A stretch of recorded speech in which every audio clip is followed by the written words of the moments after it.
Ladies and gentlemen, the 2017 Records of Achievement Award honoree, Tom Hanks.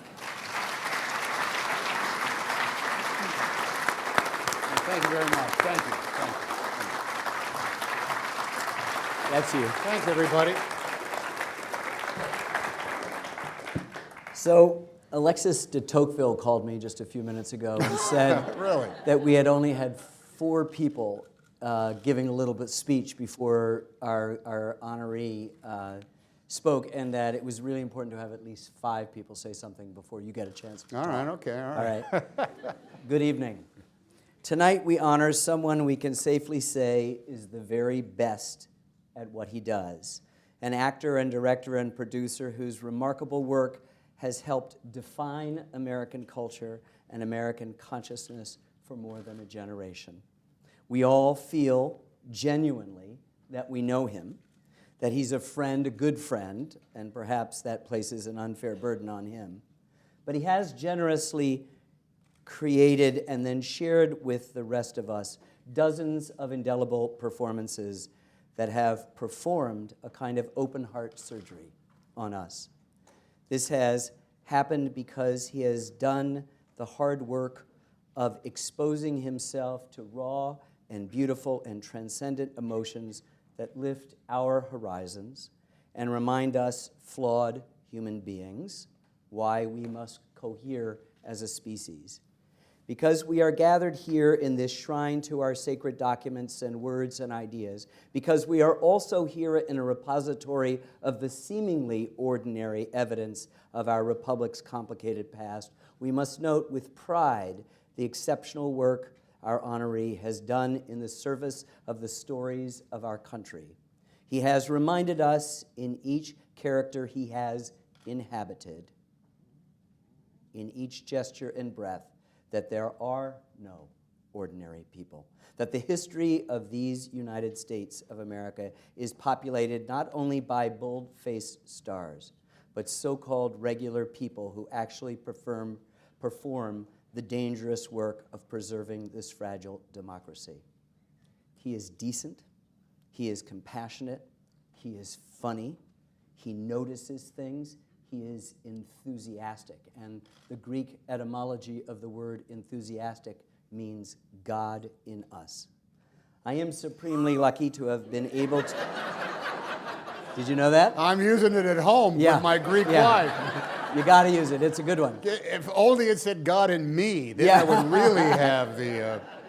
Okay, we'll make it a well, God I'll in me. take God in us. That's good. That's He's good. enthusiastic. The Greek etymology of the word is God is me. Ah.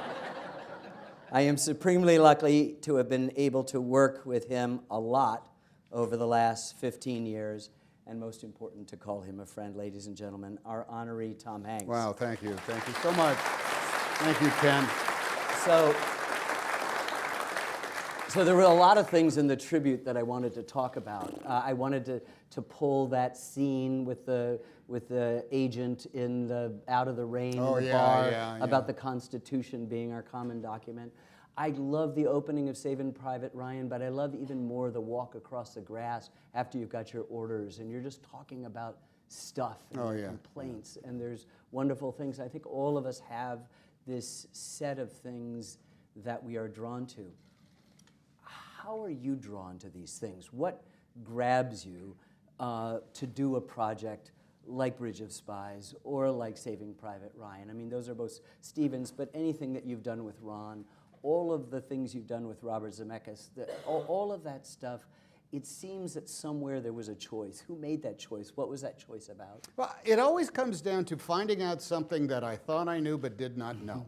That over the course of eventually the big historical events get, I don't want to say homogenized, but they get reduced down to the worst thing you can call them is tropes or myths. Right. The best thing you can call them is the accepted truth of what it is, a first draft of the importance of the history of it. And as you get down to those salient details of personality, you land on something that is, I think, the key reason that history is studied, that history is important, that we must know it, is because it magnifies and defines the present day.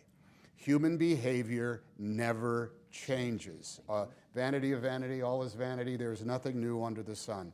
The people in power want to remain in power, sometimes for very altruistic and good reasons, sometimes for very malevolent reasons. The people who want to take power will do almost anything they can, sometimes to the point of running the risk of risking their own lives, sometimes for very altruistic reasons, sometimes for very malevolent reasons. Every part of I think the movies that I've been able to have been in has started off with some brand of big building blocks in order to construct the pyramid of what the story is.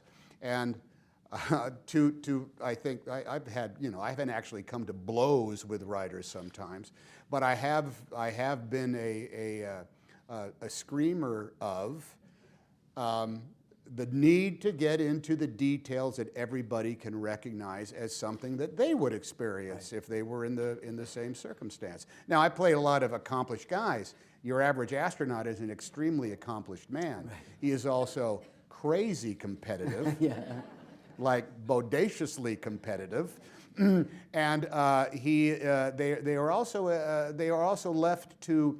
Even though they have a very finely written out timeline and job, they also have to ad-lib. They gotta come in from left field on occasion in order to truly sometimes survive, and also but sometimes truly explore, or in this case, in a number of them, in order to get back home. So it's those tiny details that take it out of the era, so it's no longer a nostalgia for a genre or am I using this word correctly? Hagiography. Yes, of an era where only gods walked the earth. No, they were ordinary folks just like you and me. When our fabulous veterans from Vietnam stood up, and I see that you're gray, and I see that you're carrying something, but actually I just see a bunch of 19-year-old boys who were 19-year-olds just like you and I were under different circumstances. It's that illuminates today. People are upset about what's going on today. They're furious, they're frustrated, they're worked up in a thing. I said, well, if you're concerned about what's going on today, read history and figure out what to do, because it's all right there. It's the best teacher. We were speaking backstage, and you had talked about the fact that you are constantly bringing in ideas, story ideas, and that you've really got to face sometimes whether the manipulation of facts, fiction, or the conscious reordering of facts in order to serve a greater truth in fiction is okay or not okay with regard, maybe it's better as a documentary. Can you talk about what happens in that, how you see that and where the line is? I mean, I know that storytellers all obey the same laws. I sat here 4 years ago with Stephen, and we all agreed that we have to obey the same laws. Some people can make stuff up and some people can't. But what is that thing in you that veers off to insist that it has to be a documentary, or just say, leave it alone, it has to be a documentary, or become a feature film? We're not just talking about how to make it into a story, because we wouldn't, at the office, we have Playtone. Suki here works at Playtone. We're always kicking around, oh, I heard this, I read this, I saw this. This could really make a great movie, this could make a great story. That immediately evolves into the theme that we want to examine. What is it really saying about who we are and the human condition, Shakespeare's demand that we hold the mirror up to nature? In order to get that theme examined, we have to decide, can it be told as a film? Or does it require multi-parts? Does it need 10 hours to be able to tell? Does it need an open-ended series? I am sometimes chagrined, but also amazed that often it can only be truly examined the way it deserves to be examined by way of a documentary. It ends up being, I think, too easy, or I think maybe it becomes too sanded down and fine and acceptable if you end up making a fake version of what it is. A lot of times it's about what's going on, the current events, and a lot of times, because I think there's an awful lot of aspects of it is we don't have the distance yet to truly understand what the theme is or where it's going. I like what Ron said about, with regard from Apollo 13, of just your insistence on not messing it up, adding too much of the fiction, to just read those transcripts. Well, there was Understand? they had dialogue. They had pages in which you read them, and it said it was kind of like rocket ship go, ready to fire retro fires. Are you ready to blast off, boys? Here we go. And I said, why make this stuff up? It's already written down. Go to the National Archives, and you can find out literally what they said. So we did. And it wasn't just that. It was we ended up like finding the procedures that were built into it, because those are the salient details that we had. This thing, for example, gimbal lock in Right. Apollo 13. Yep. Gimbal lock. And Ron was saying, well, I don't know, because, Dave Scott was saying, I know it's bad. I know it's That's bad. Opie's and, voice. I'm just worried that the audience isn't going to know. I mean, how do we explain what gimbal lock really means? And we said, we don't need to. We just have to communicate it like this. Don't get gimbal locked! And we know that the last thing you want in the middle of outer space is gimbal lock. They'll figure it out. So you have to walk this line between, you don't want to get too detailed, but you want to have that detailed in, that there was this thing in the spaceship, and if the gimbal's locked, you would never know where you are in space. That's a bad thing. Whether or not they understood the 3 gimbals and all that stuff, who cared? Before we go any further, just tell us a little bit about your history, the bio, the thing that the moment you knew you had to be an actor, that you had to be an actor. When I found out you could get paid for this job. It's a lot better than being a stage manager or something. I honestly don't know. The idea that look, I've always lied. I've always been charming as hell. And many of you have noticed this evening, but Tom, I'm sure. that hand thing, like that's in A League of Their Own, and Oh, so that, many, there's that. I didn't know. Look, I went to college and I thought, well, you take zoology and you do that, but then it turns out there's a thing called a drama class you can take. Well, this sounds to me like a racket. This sounds like, I'll take basket weaving, I'll take a badminton, I'll take acting, and I'll take stage managing. Well, it turns out 2 of those are a real career that you could have. Well, maybe all 4 of them are, for all I know.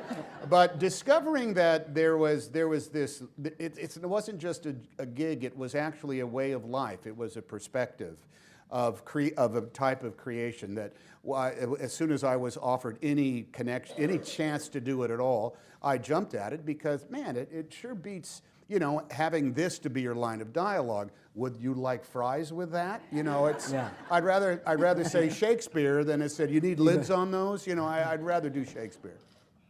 Does that make sense? No, total sense. All right. When did all of that intersect with the United States of America? When did that get under your skin? I don't mean as the boy who felt these things, but as the professional who realized that a good deal of what I was going to do was going to be expressed through the specific dynamics of the United States of America. That's intriguing, because I have always been a great reader of biographies and histories, because what really happened always is a million times more fascinating than anything you could wake up. And even inside, like, Shakespeare, you learn about Richard III and Henry V and, Agincourt and what have you, and you learn a little bit about history. I would say that I threw down, so to speak, after we had made League of Their Own, in which it played Jimmy Dugan, who was actually based on Jimmy Fox. Right. So we learned a lot about that. And my crack team of show business experts sat down with me one day, a guy named Dick, Richard Lovett. And he said, well, what do you want to do? And he said, look, if you could do anything you want to do, what would it be? And I told him, I said, if I could, I would make a movie about Apollo 13. And he knew nothing about Apollo 13. And yet, when I was a kid, I ran home to see if they had made it around the far side of the moon. I knew exactly what was going on with Apollo 13, because I was watching TV when Jules Bergman, everybody says, oh, I remember where I was. I was watching ABC, and Jules Bergman came on, and his first words, there has been an explosion in the command module of Apollo 13 on its way to the moon. And that was that. So it's saying, look, and there were so many arguments against making Apollo 13. One of them being, everybody knows how it ends. Right. So, okay. We can get around that. Yeah. And then also, will they really be able to understand? And is it too jingoistic because it's a period movie? That's a strike against it. It had all these things. But the story, and dare I say also, the theme really comes down to this. One damn thing after another, man. Right. Just keep playing solitaire until you win the game. Yeah. Just keep doing it. That's actually a lesson for how many things. Jim Lovell goes around and speaks to corporations about crisis management based on his experience of Apollo 13. And kids learned about science, about CO2 scrubbers and whatnot. So there was so many things that went into that were the byproduct of getting past this initial challenge of, well, is anybody going to care about a movie that they already know the into? And I said, well, if we do our jobs right, and if we load it up with authenticity and as much detail as possible, they'll think they're in the spacecraft. Our friend David McCullough said to me very early on in my professional life, he said, good history is making people think that it might not turn out the way they know it did. All right, okay, here's the thing. All right, here's the thing. That you go to Ford's Theater and think maybe this time the gun jams. Won't go off. Okay, all right. When I read John Adams for the first time, I was mad at my history teachers. I was angry. For not making because they could have explained this to me. We've all heard about the Boston Massacre. And it's essentially a trope and a myth, and it's a thing that happened, and therefore the treasonous thing. If they had told me then, in 5th grade, which is the first time you study American history in any sort of depth, if they had taught me that the future President of the United States, one of the future framers of the Declaration of Independence, was, as a defense lawyer, defended the 13 British soldiers who fired on that crowd and got them acquitted, my concept of America would have altered just like that. Wait, let me get this straight again. He was a lawyer who fought against the mob, the rule of law, and these 13 guys who were doing their jobs by firing and killing Crispus Attucks and everybody else. They had a trial. First of all, they had a trial. Secondly, he won them their freedom. They were punished because they were branded on their thumbs, and that was their punishment. If I had been told that when I was in 5th grade, I would have had a completely different perspective of colonial times. Right. You know, it's not just all, you know, 3-corner hats and big belt buckles. And green felt. You know, and green felt, and poor Johnny Tremaine with his melted hand from the silversmith. I would have had something different, and that was just another one of those examples where we are constantly missing out on an opportunity to understand just as much about today by relegating history into some form of myth or easy antagonist-protagonist argument. So Keats wrote a letter about William Shakespeare in which he said that Shakespeare had negative capability, this ability to hold in tension a person's strengths and their weaknesses. You could extrapolate that out to a moment's strength and weaknesses, the complication, the undertow. John Adams got them off. How is it that you're able to embrace that in your work? Because we do tend in our culture right now, particularly our popular culture, to devolve to that trope, to that meme, to the Marvel, comic or the... Because I always, and the people at the office can attest to this, I always fight against the standard antagonist-protagonist Jeopardy kind of formula of storytelling. There is this mode that says, stories don't work, movies don't work unless you're really rooting for the good guy, and there's a bad guy that causes the jeopardy and the conflict. In all of the projects we've ever had, I kept screaming, conflict is inherent to the endeavor. Right. Danger is inherent to where the characters are, and there are no bad guys. There are, look, I'm not saying the Germans, the Nazi soldiers are not bad guys, but when you're dealing with who's who, you do not have a person constantly say, you can't do that, I'm not gonna let you do that, no way, you can't have that happen. People take the contrary view simply because they have other motivations contrary. You showed a scene from John Adams that had the great character, oh geez, it was, forgive me, I can't remember the actor's name, but Paul Giamatti was looking at the other guy. Forgive me. The other guy played the member of that session who was always saying, "Guys, let's just ask the king. Let's talk to the king. Let's negotiate. He's a decent man. Let's not break off from who we are." He was not an evil guy. He was just putting forward a different contrary, and it was very reasonable. And yet, that gentleman, as soon as they declared declaration, he hopped on a horse and led a militia out in order to fight the British. That's the thing that I rail against about an awful lot of quote-unquote historical dramas, is they always feel as though the audience or perhaps the filmmakers are not going to be interested in the subject unless there is a definitive bad guy, when there is no definitive. Like, for example, on Apollo 13, there was a while there where they were going to have a guy make a mistake and be aware of what the mistake they had made and ignore it. I said, you can't do that. You can't make this about a mistake some dude made, because one, no one made a mistake, and number two, it ends up cheapening the entire dynamic of the theme that we're trying to examine. Life is just one damn thing after another so often. You've just written a book. It's wonderful, and I really urge everybody to read it. But I wonder if there's, in your lifetime, not just theater work, but specifically films, as an actor, as a director, as a producer, what is it, though, that the film does that the word doesn't do? And what does the word do that the film can't do? Films can be understood by an illiterate person, even someone who doesn't quite know the language. I remember being very young and seeing Kurosawa's The Seven Samurai when I was in junior high school, and it had subtitles. And after you watch it for a while, you stop thinking, "Hey, I read the greatest movie last night." You know, you don't do that. And I was sitting there watching it, and I wanted to figure out if I could understand what was going on without the subtitles. So I took one of the cushions from the couch and laid it in front of the TV and blocked the subtitles and just went,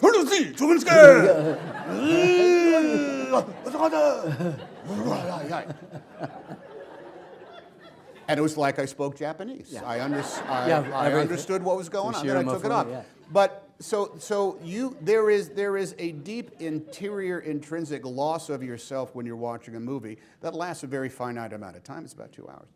But there are times when you are reading and you are getting these subtle signals from the writer that steer your emotions and still the tactile response to different kind of areas, as well as just laying it blatantly right out where it is. And it's the difference between hearing a poem and watching a painting. Sometimes a poem will make you cry, and sometimes a painting will have the same effect on you. So what drew you to the word at this stage in your life? Okay. And what did you find in the, I guess, the singularity, as opposed to what is a mass, huge, communal, wonderfully collaborative medium? I will tell you that it comes out of a fire in the belly in order to continue to tell the stories that I think are themes that deserve to be examined. Some of the stories that are in this collection, it's called Uncommon Type. Published by? It's from Penguin Random House. Penguin Random. And it's at your local bookstore now and on Amazon. Blah, blah, blah. In which some of those stories came directly out of a frustration because we couldn't crack them at the office. We couldn't find a way in order to make a documentary or a movie or a TV series. And yet there they were. And some of them were just quite a selfish desire to go and visit the places that the stories visit. There's one about the 1939 World's Fair. Right. I've watched as many documentaries about the 1939 World's Fair. I've read books about the 1930. I have glasses and ashtrays from the 1939 World's Fair.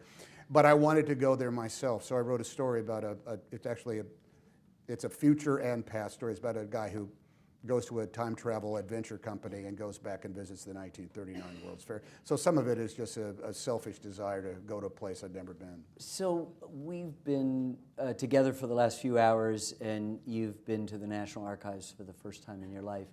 I thought you were a kid in a candy store. Oh, I could come here for, I think I could spend 3 days in here just lingering over every recording, and the museum would be a great place to visit, yeah. yes. When you're searching about for whatever it is, what is the thing in a historical story that you're gravitating to? Or maybe it's many, many things. But what is it that you look for? I always say that I'm trying to look for that complication, the messiness, the undertow, the contradictions that doesn't have it immediately reduce simplistically to a dialectic, but something much more complicated in which heroes are deeply flawed and villains have very compelling and positive aspects to them. What in the historical stuff, do you see any one theme that runs through? I don't know if it's a theme, but it's the moment where I think, oh, I've been through that. I went through something like that. Even in our own lives, you come to this place where there's a before and there's a Rubicon that is crossed. There's before you did it, there's after you did it, and there's the choosing in order to cross that Rubicon. I come down. The biggest version of what it is. I'll wax a little bit on this. Is after let's just take war. Let's just take those stories. Right. If I'm 19 years old, 20 years old, on December 8th or December 9th, I go sign up. Right. There's just no doubt about it. I don't know if they'll take me. I don't know if I'm any good at it. I don't know if they'll see combat. Maybe I'll be in charge of, the 46th Shoe Repair Battalion. But, there's a duty to perform because guess what? The world just crossed a Rubicon.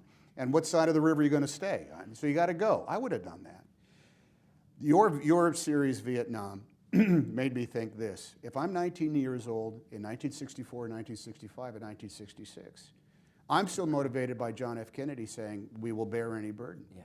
I'm still thinking there's no way a government would lie to us about this or obfuscate the truth. If they are asking people my age to go and serve our country and liberty and democracy because there's this people on the other side of the ocean and this little odd sliver of a country that needs defending, I would have probably thought, I don't know if I'm good. I don't know if I'll see combat. I may only repair shoes, but I would consider 19 years old. I would, and that's what I end up seeing in whatever version of what the history is. And the nature of the work that the archives does, of course, is to guarantee as best actual physical documents can the motivations of the truth of all those Rubicons that had to be crossed at one point or another.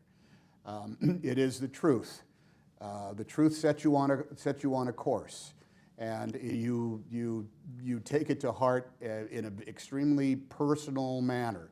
And some truths you dodge, fine by that, but other truths force you to make a very, very personal decision as either a young man or as a father or as a guy who's 61, or as the person that's just starting off on a quest of how do I want to live my life and what I want to do, not just for a living, but what do I want to do as an existence, as a reason to get up in the morning. So I asked you a question earlier about where the United States of America intersected, and you answered the question extraordinarily well. I think everybody was blown away by it, but I also want to bring back the United States of America into a final question, or at least perhaps a final couple of questions about what this country means to you, because there are actors who have played historical roles in other countries, in France and Germany and in England, that we can think of immediately, but there's something so uniquely American. You have come to embody through all of the characters and their continuums in us a kind of an American person in a way that in another generation we might have said it was Jimmy Stewart, somebody who was just, you looked at it and you went, I want to follow that guy across the Rubicon, across to wherever. Talk to me about the United States of America. The George Washington called it the government that he was creating the palladium of our public safety. Our great benefactor David Rubenstein, who paid for one of the galleries and donated the Magna Carta. Whose name is not in enough places. Or big enough, yeah. I think the lettering could be bigger, and I think there could be a few more plaques. But he talks about a kind of patriotic philanthropy as a way of giving back. There seems to be, in the way you've conducted yourself, the way I've seen you on the screen, but also the way I've known you too over the years as we've struggled with World War II and humorous things and up to the Mayo Clinic. There's something about being an American that has you. I mean, it's got you in it. All right. I just read something today, as a matter of fact. You know the book by Yuval Noah Harari that was *Sapiens* and his follow-up to Yes. it, *Homo Deus*? Yeah. He says, I'm reading *Homo Deus* now, and it's a little thicker and it's a little tougher than *Sapiens* was. I'll tell you that. But you can divine something on almost every page, and it talks about Homo sapiens have been able to develop the polio vaccine, build the Great Wall of China, and invent the iPhone because wolves and ants can't do that. Now, wolves can attack a pack of elk and eat fine for the rest of the years, but they cannot assemble every wolf on the planet Earth, ask them questions about how do we improve our attack techniques, and do better. To extrapolate something, and I'm sorry, I am an American, and we are different from every other nation on the planet Earth. Something about our history and something about the fact that we're all immigrants to a world that was not new to the people who lived here. Right. But nonetheless, we came in. What Americans do, and I will say, for the sake of this very much of a home team crowd, that what we have done over and over and over again is something different than all the other cultures and all the, I'm saying perhaps even all the other governments in the world, is that we open up our problem-solving process to anybody who's got an idea. We have a vast, huge willingness to solve problems as a group bigger than is necessary, not just in order to come up with great inventions or great vaccines or new ways. Our whole modus operandi seems to be, you got an idea? I don't care where you come from. I don't care what your mother's name is. I don't care what class you are. I don't care where you went to school. I don't care how tall you are, how short you are, what shape your eyes are, what color skin you are, even that. If you've got an idea that can help us, I want you on my team. I don't even know what you're capable of doing, but you've got some ideas, and I want you to participate in whatever endeavor that we're going to participate in. We have not always done that. It has been codified over and over again in our laws and on pieces of paper that we can read even in this building that you don't get to because you're only 3/5 of a human being, right, or because you have a vagina instead of a penis. But as we continually move towards a more perfect union in that magnificent document out there that might be the only self-correcting open-ended document anywhere on the planet Earth that keeps us going, that keeps saying that we are going to learn how to do that one thing that we've already sort of done. We're actually going to become better and better and better at it. And you can look at any other society, any other form of government. Sooner or later, someone is not able to do what they want to do, they're not able to think what they want to think, write what they want to write, or go where they want to go. Those four things right there is what has separated the United States of America from every country in the world. If only by geography, if only because we have a big country and it's not a small little country. But those four things hey, it's not the same in China. Because there are people that don't get to read or write what they want to, or build or move around if they want to. They don't get to do it in Russia. And there's some places in third and fourth world countries where they literally can't do it physically. But in the United States of America, we are invited into the problem-solving process, provided we want to be part of the problem-solving process. And that's what makes the United States of America the most formidable, the most freedom-loving, the most I don't want to use this word in the wrong way, the most libertarian nation on the planet. We are the best that has ever been, and we may stay that way for the next 1,000 years. How about that? That was a perfect answer, and that's a good place to end it. Let's end it right there. Let's end it right there. We love America. That's right. And now, ladies and gentlemen, Tom Hanks. Thank you very much. Thank you. Wow, that was great. I can't believe that was happening. Oh man, oh man. Now, we have a fabulous dinner. We're having tamales from Mexico. We're having pasta from Italy, and we're having still working on that on the culinary arts in the United States, and good old-fashioned hot dogs like FDR gave to the King of England. Yeah.